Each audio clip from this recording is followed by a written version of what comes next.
শুষ্ক জমির ওপর এক গ্রাম ছিল, মাধোপুর। সেই গ্রামে একটি ভাঙাচোরা কুঁড়ে ঘরে থাকত শিবা, এক গরিব, সৎ আর পরিশ্রমী যুবক, যাকে বারবার ভাগ্য ধোঁকা দিত। রোদে ঘেমে ভিজে গেছে, তবুও শিবার চোখে ছিল দৃঢ়তা। মাঠ অনুর্বর, জল নেই, তবুও সে হাল ছাড়েনি।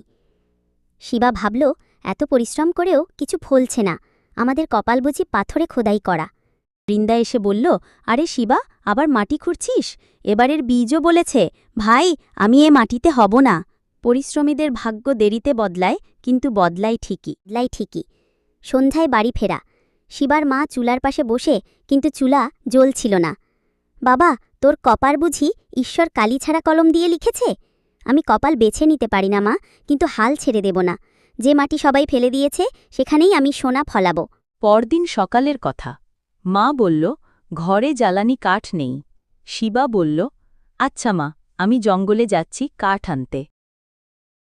বৃন্দা, শিবা, তুমি এখানে?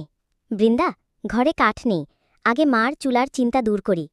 মানুষ কপালের চেয়ে বড় হয় তার মন দিয়ে। শিবা, তোমার চিন্তা একদিন তোমাকে অনেক দূর নিয়ে যাবে। বৃষ্টির মাঝে শিবা দেখতে পেল এক পুরনো প্রাসাদ। ঢুকে সে দেখল সোনালি কার্পেট, পুরনো ছবি, আর এক ঘরে তোতা আর গাধা বন্দি। অবশেষে এলি শিবা, আজ পূর্ণিমা, আমরা দুজন তোকে দুইটা পথ দেখাব। তোতা বলল, পুরনো কুয়ার নিচে আছে রাজাদের সোনা গয়না। গাধা বলল, শাহুকারের ঘর থেকে চুরি কর, সহজ পথ। আমি সৎ পথে যাব, আমি চুরি করব না। শিবা কুয়া থেকে বাক্স তুলল। মা অবাক হয়ে বলল, এত গয়না কোথা থেকে এলো? শিবা বলল, মা, ধরে নাও এটাই আমার কপালে লেখা ছিল। পরের পূর্ণিমায় তোতা বলল, রাজা চন্দ্রসেন বল, বুদ্ধি আর ধৈর্যের পরীক্ষা নিচ্ছে। শিবা আবার সৎ পথ বেছে নিল, সব পরীক্ষায় পাশ করল, রাজদূত হয়ে উঠল। গ্রামের প্রধান এলে বলল, আমি চাই আমার মেয়ে বৃন্দার সঙ্গে তোমার বিয়ে হোক। বিয়ের রাতে বৃন্দা জিজ্ঞেস করল, তুমি হঠাৎ এত ধনী হলে কিভাবে? শিবা হেসে বলল, সব ঈশ্বরের কৃপা, আমি কোনো ভুল করিনি।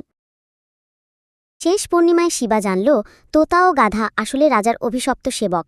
কেউ যদি বারবার সৎ পথ নেয়, তবে তারা মুক্তি পায়।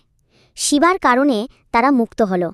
শিবা বলল, ভাগ্য বলে কিছু নেই, আছে শুধু সঠিক পথ বেছে নেওয়ার সাহস।